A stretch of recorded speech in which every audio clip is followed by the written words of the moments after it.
Well, hi, friends. Welcome back to the podcast. Our team is with us today, and we've been chatting a lot about the subject in advance of even this recording right now. So we're going to take you back to the last podcast, and if you haven't tuned in, I would highly encourage you to do it because we're going to extend it, my interview with Jordan Raynor on a book that he wrote recently, but also on a message that God has given him for this time. And that message is the sacredness of secular work. And Jordan says there are 4 ways that your job matters for eternity, even when you're not sharing the gospel, which probably has a lot of people wondering, well, what does he exactly mean? So as you can see, we're all here, Colleen, Mike, Katie, and we're going to talk about this today, extending a conversation a little differently because Jordan does a great job of providing a perspective that he is coming from, but it's not always everybody's understanding. He spends a couple hundred pages here and in multiple places, and by taking us back to the Word to help kind of unpack what that all means. But as a group, we thought, well, okay, how does that kind of overlap the message of Embracing Brokenness Ministries and everything that we're about, what we're trying to bring to you and share with you? So I kind of think in some ways that Jordan was eavesdropping a little bit into some of our conversations because where he starts in his book and in the conversation is talking about the first commission. And you say, well, we've all heard about the Great Commission. What exactly is he talking about when he's talking about the first commission? And he takes us back to Genesis 1, 2, 3. And he says, well, listen, this isn't just about something we heard about from Jesus before he left this world, but it starts back with creation to the time in which he comes back again. So we're going to explore that a little bit today, and really glad you could join us, and would also encourage you, again, go back, listen to what Jordan has to say, even share it with people that you might want to bring this out to. Yeah. So I thought the way we kick it off, Carl, is to just let's talk about that first commission. Let's talk about the fact that, that God said originally in the garden, kind of the cultural mandate. We've used that word around here a lot. It's a word used throughout, I think, most of history. The idea of us being fruitful and multiplying, filling the earth, subduing it and then ruling over it. This is pretty much what our role is. Yes. How does that take us, though, from today through eternity? Help kind of recap. What's your thoughts? Well, I think if we look at this visual to see in Genesis 1:28 is clearly what we call the cultural mandate. And it's interesting. I think for a long time in Western Christianity, we have focused on the Great Commission. We've really been focused on, okay, Jesus came, we're sinners, we get saved by grace, we've got to go out and tell everybody else and make them Christians. It's an incomplete gospel, right? For several reasons. One is the restoration back into the Imago Dei, and usually that's path of suffering to get there. So, pick up your cross and follow Jesus. But the second real big piece is Satan, I think, has just really used blocking us to the original mandate, which we find in Genesis 1:28. In the beginning, we see who God is very clearly, this creator God who works and even shows us a context of what it looks like to work for 6 days, and then you have this period of rest. And we see in Adam, God has created the formation of all kinds of things. Like I think about it as a lump of clay God brought to Adam and said, you're going to name the animals, and what you name them, they're going to become. And all of a sudden, Adam is now co-creating with God, and he names dog. Thank goodness he did. They're incredible. And I think he specially named Golden Retriever, I don't know about all the other breeds, to be this lovely person. But so we see very clearly what God was intending of the cultural mandate, which was, I've created everything. All the raw materials are here. You're going to take them into a more complete place. And you're going to do it to glorify me. And so that mandate, we a lot of times focus and get really weirded out because of how we use some of these words. But if you look at this visual, you'll see we were created, first of all, internally. For me, I don't have the consequences of the fall, which are really all relational. You know, I fell from God, I fell from others, I fell from creation. I think vocation is a part. I mean, work is a part of creation, right? And the huge piece, or the biggest, was the fall from God, but I fell from self.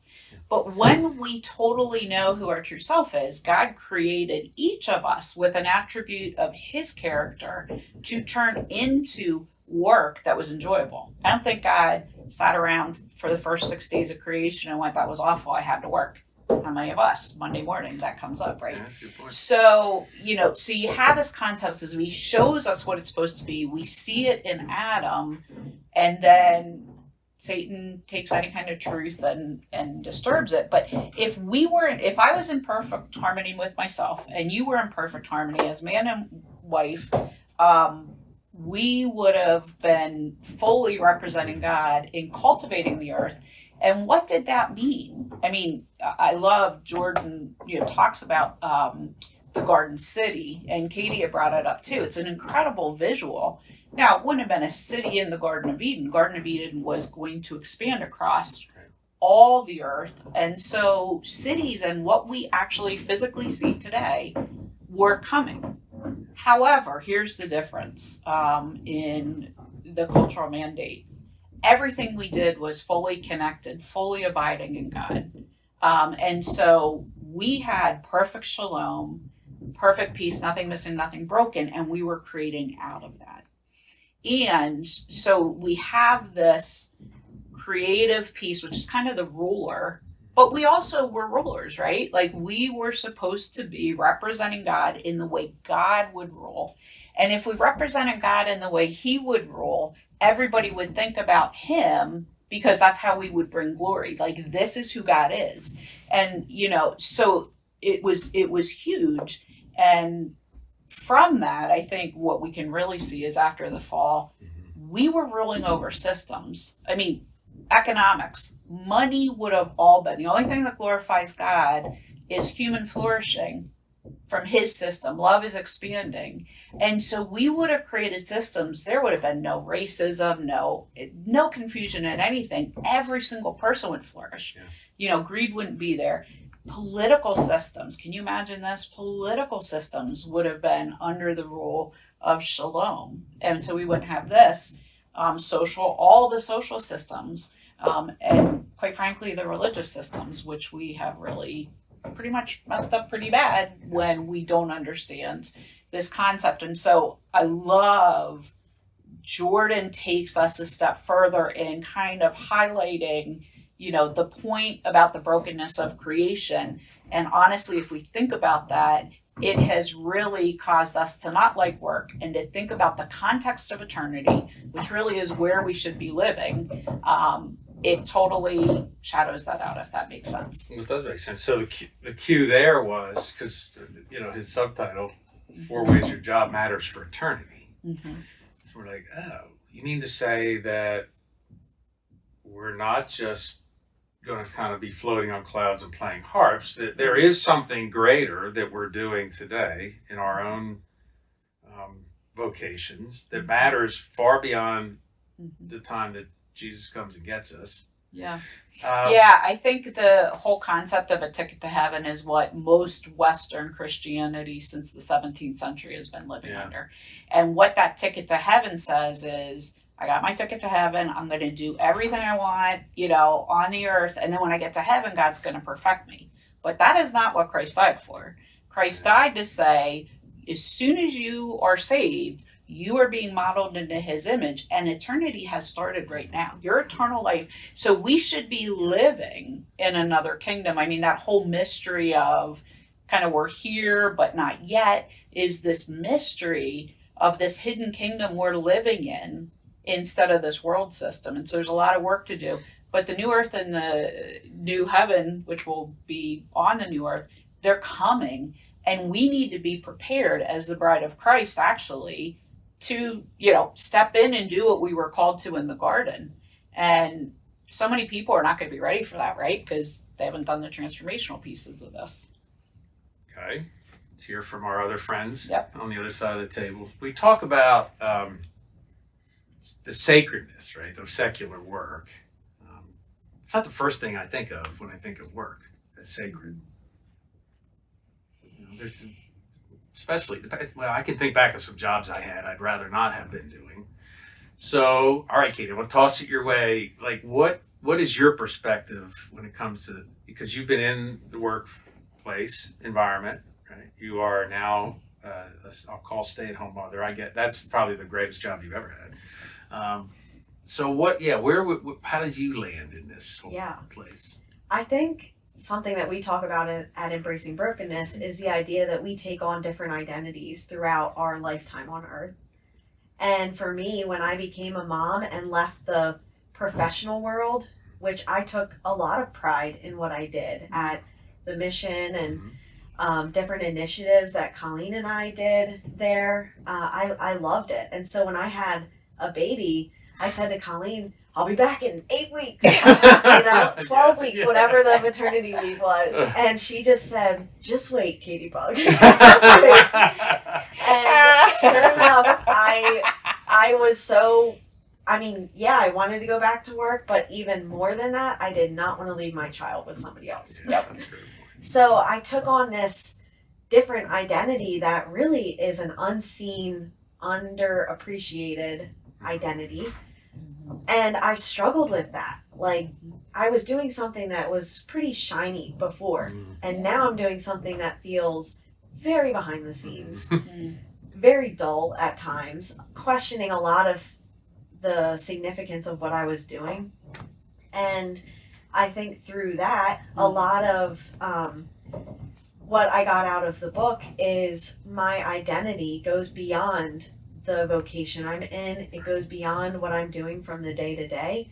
And really it's all to the glory of God. So whatever I'm doing it with love and understanding the significance behind it is advancing the Garden City, advancing the kingdom. So for me, trying to let go that my identity is not in my vocation. I am a mother, but that is not all I am even. And society puts a lot of pressure on people to, grab an identity and hold on to it.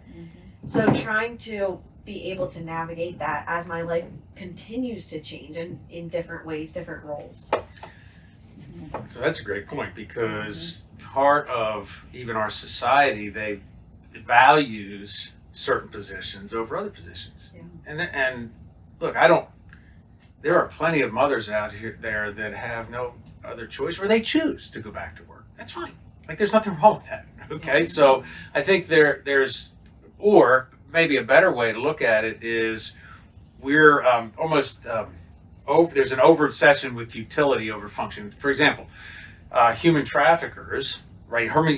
Well, let's put it this way: prosecuting human traffickers would be a really, like, the world would look at that and go, "Wow, that is a hugely important thing." And Jordan brings out an organization that he has someone that he's friends with that does that, prosecute human trafficking around the world, and it's a cause that probably on the top of the list when we look at where we are today. That's kind of how people think, like, this has got to be stopped. But selling life insurance, not exactly the most glamorous of anything, or cardboard boxes, for example, but that's a living that some people are proud of and very pleased to be a part of. There are other times, coming to you now, there are other times when we find ourselves in positions where, like, really, this is sacred? This is the sacredness of secular work? How in the world does that come into play? You got some thoughts on that, I have a feeling. Yeah. I mean, I would imagine that there are quite a few people who've not made a connection between work and sacredness. Yeah. And I think we could draw that from a lot of different places. Is that it's not something that we were raised in. Yeah. It's not part of our religious culture. Right. There's always been this dichotomy between what is sacred, what is out of the world. Yes. And so, I'm one who's never looked at my vocation like kind of what Katie said. Like, my identity has never been tied to what I do, which may, as a man, not always line up. Like, we are always identified with what we do, so intrinsically. Yeah. But I've always had this disconnect between my identity and my vocation. So it's hard I bring myself to it. I don't necessarily see it as sacred in and of itself, and it has intrinsic sacred value. But you know, like I love the cultural mandate. I love where we were supposed to be and where we started. Amen. The partnership with God in the creation, and when you think about the tapestry and the possibilities, the opportunity was unlimited. Yeah. You know, he said, "Let us make man in our image."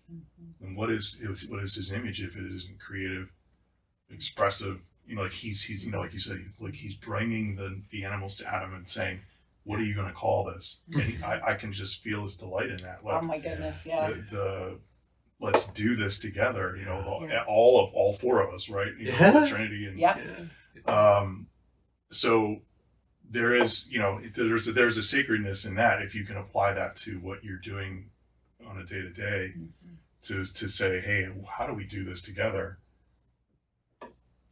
That connection is hard, has been difficult for me to get to at points because it's, you know, I've never given any thought. Yeah. I mean, I'm bringing my transformational journey to my vocation, right? And the sacredness up to this point in work for me has been in where work and God intersect. You know, I think God uses work to mold us and to bring areas, you know, to light, areas that need to be addressed or whatever. Like we grow a lot in how we do the work of the day to day. But yeah, but back to your question. So yeah, I think that is it fair to say that there's a difference between impact and value? Because I may not, you know, I consider myself a lay minister in terms of the religious circle. I have no less value than the guy who planted 20 churches. That's right. You know, down the street. Right. It's a different kind of impact, but what stirs my heart also stirs God's heart. Yeah. You know, he's moved by bringing freedom to captives. He's moved by serving others. Like he's moved by what we're moved by. Like we're supposed to share that heart connection. So I don't know that it matters necessarily, as long as you are wholeheartedly pursuing what he's put in your heart and that you're bringing him into the equation. Right. Yeah. I think there's a lot of times that we underestimate the gifts that God's given us. So when we step into a role, because it really shouldn't be our identity, but I can remember times in my life where, like you said, my work was everything. Yeah. Like this is who I am.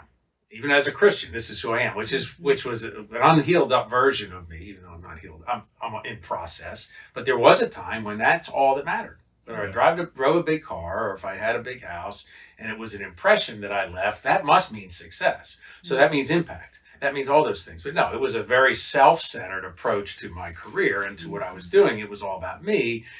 And I think there are times when every one of us struggles with that. So what ends up being more sacred about our work is a discovery of who God made us to be, who we are in him, and how that translates into our life. Because as Jordan points out in the book, you know, we may only be sharing the gospel 1% of the time. As in our vocation, well, first of all, why? Well, most businesses where you get a paycheck are not paying you to tell other people about Jesus. Okay, let's just be honest about that. The cool thing about what you do, Katie, is when you get moms together and you can share one another's journey with each other and you can support one another. Now all of a sudden it's no problem. But yeah, and so that is your heart. You know, we don't always get to do those things in our secular jobs. But it's also pretty important, you know, as a janitor to go in and do the best you can when you're cleaning up the restrooms for everybody else. That is a reflection of who we are. It is a reflection of how we glorify God in our gift. I would say that I am a cleanup person. Thank goodness. But it's not. I love that about you. But I have to. She's not. But it's not something I enjoy doing.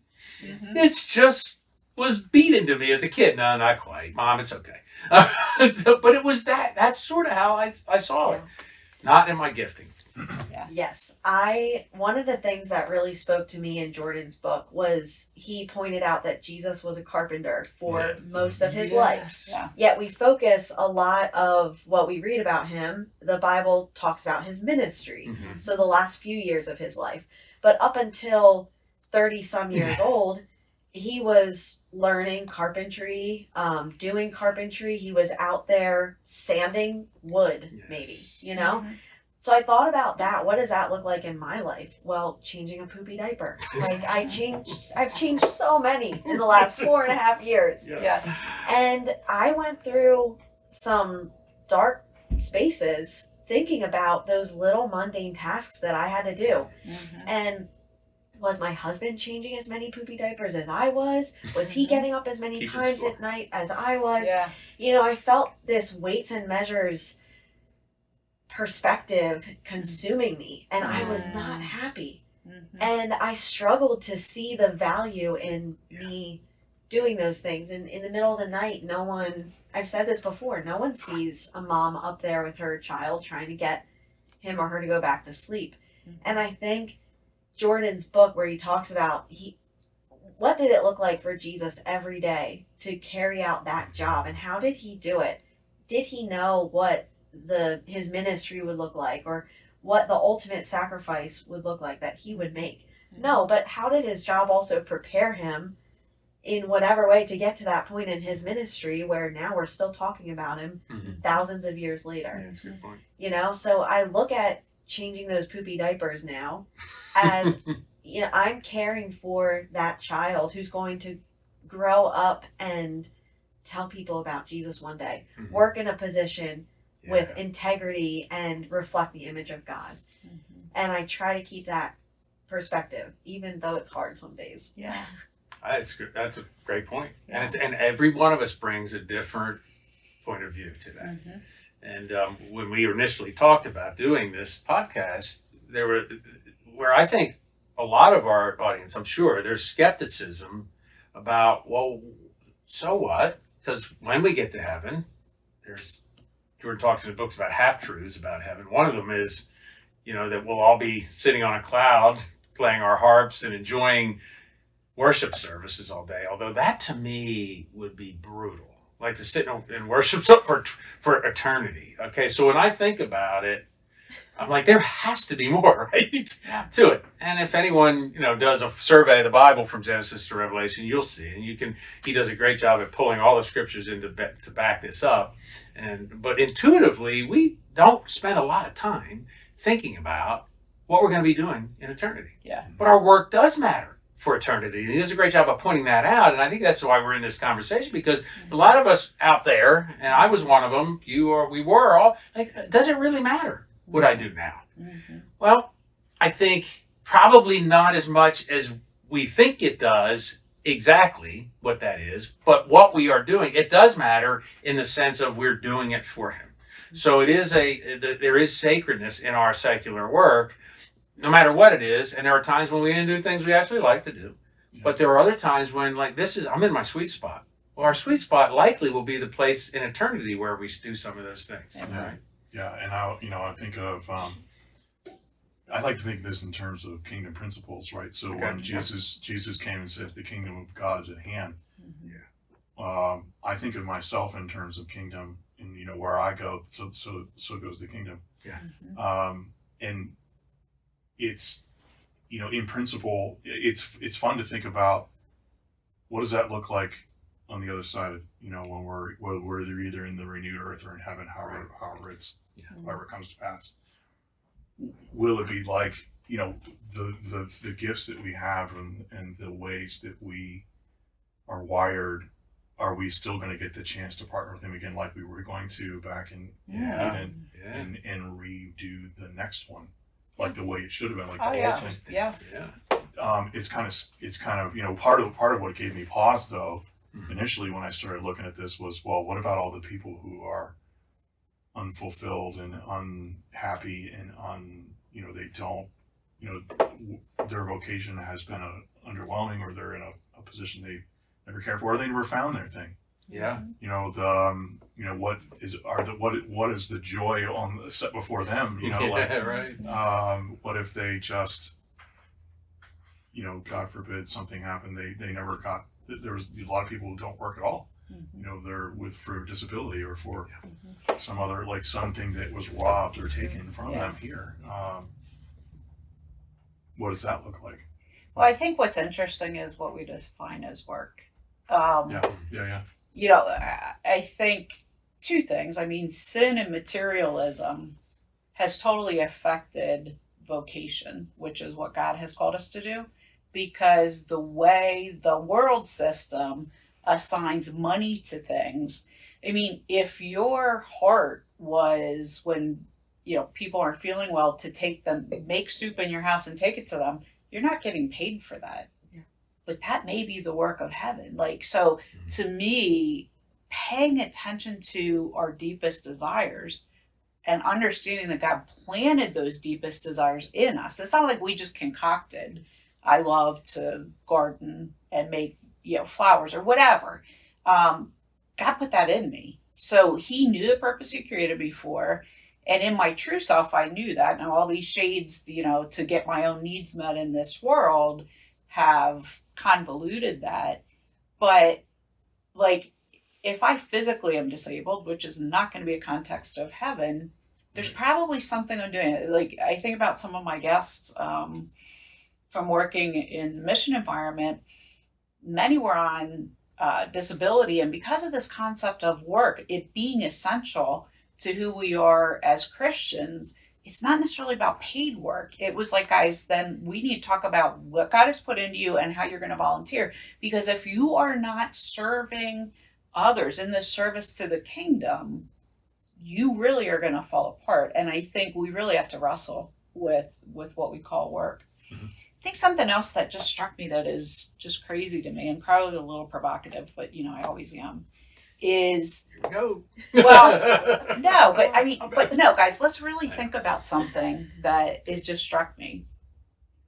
We are created for a cultural mandate. That was what God created us for. I mean, we find it right there, the very first chapter of the Bible.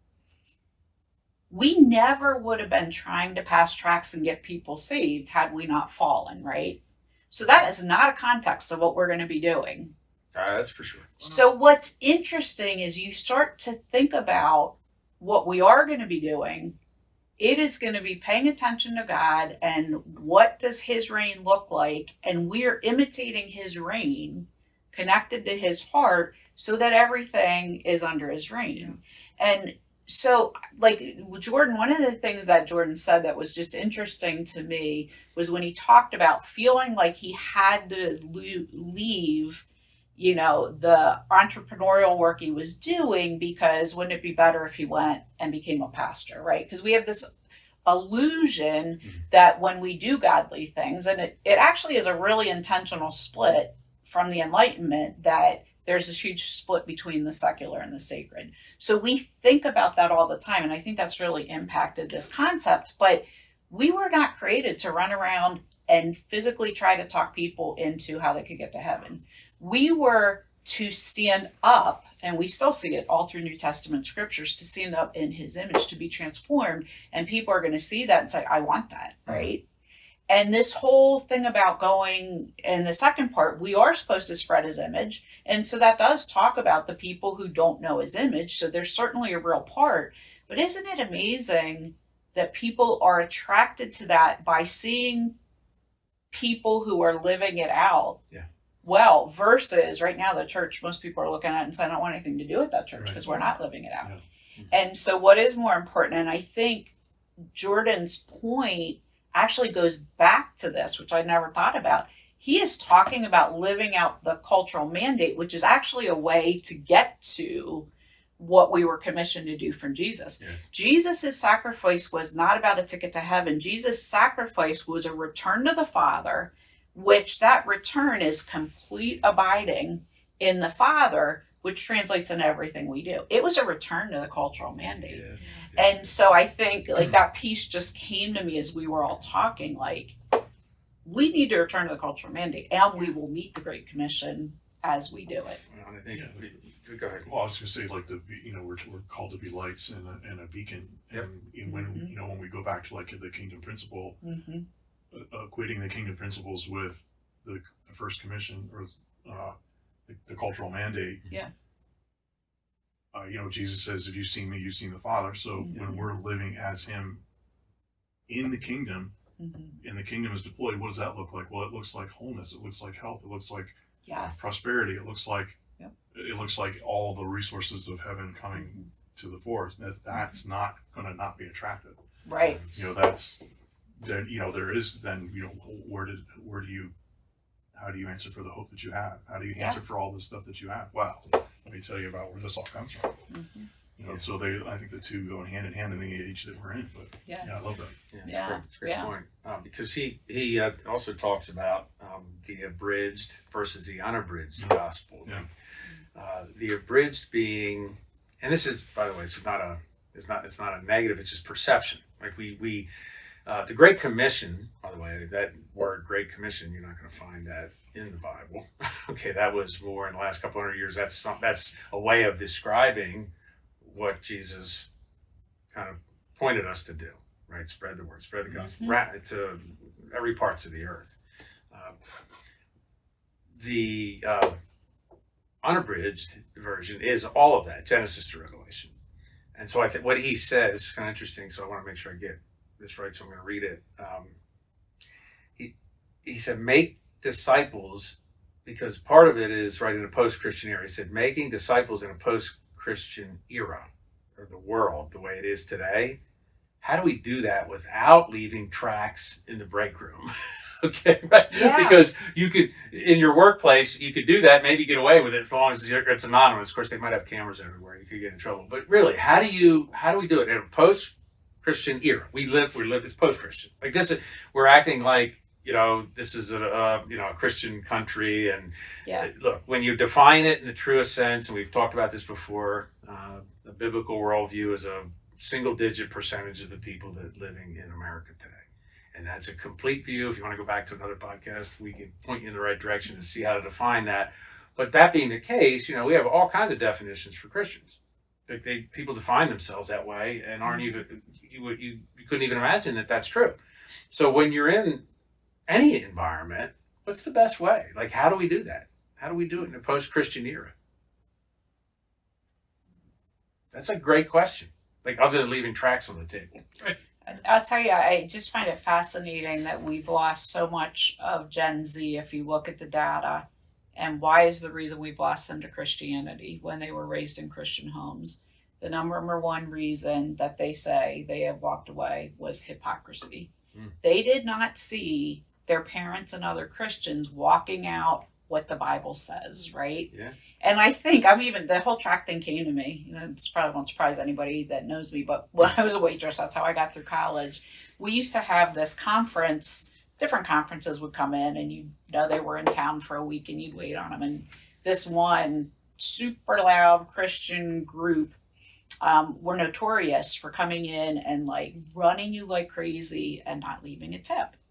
But what was even better was the time that I had these three guys that ran my rear end off, and they left a tract and no tip. As a tip. The tract is a tip. The tract was the tip because, some people are so kingdom-minded that, it's money is nothing. We should get you saved. Now, I did chase them out when they were trying to get in their car.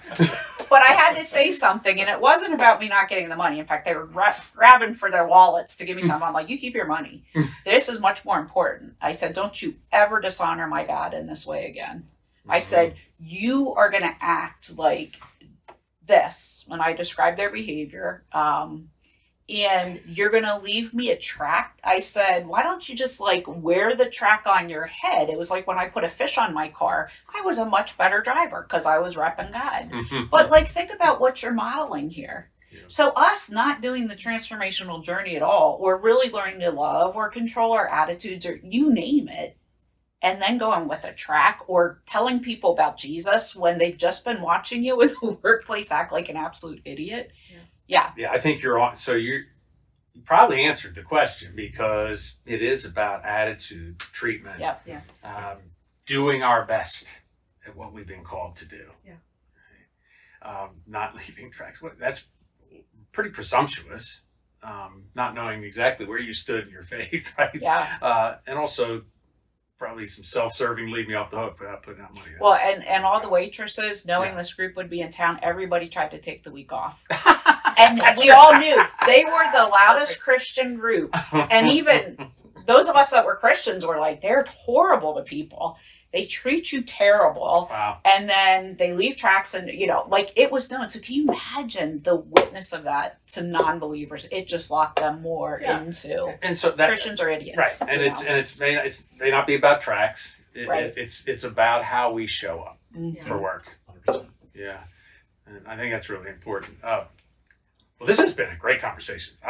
We wish we could go on and on and on, but I will give everyone around the table one more shot. If you have anything you'd like to add to the conversation, I've used all my shots. You've used all your words? I've used all my words. I don't need to use any more words. All right. I probably use most of mine too. Any words of wisdom you'd like to leave us with on this subject?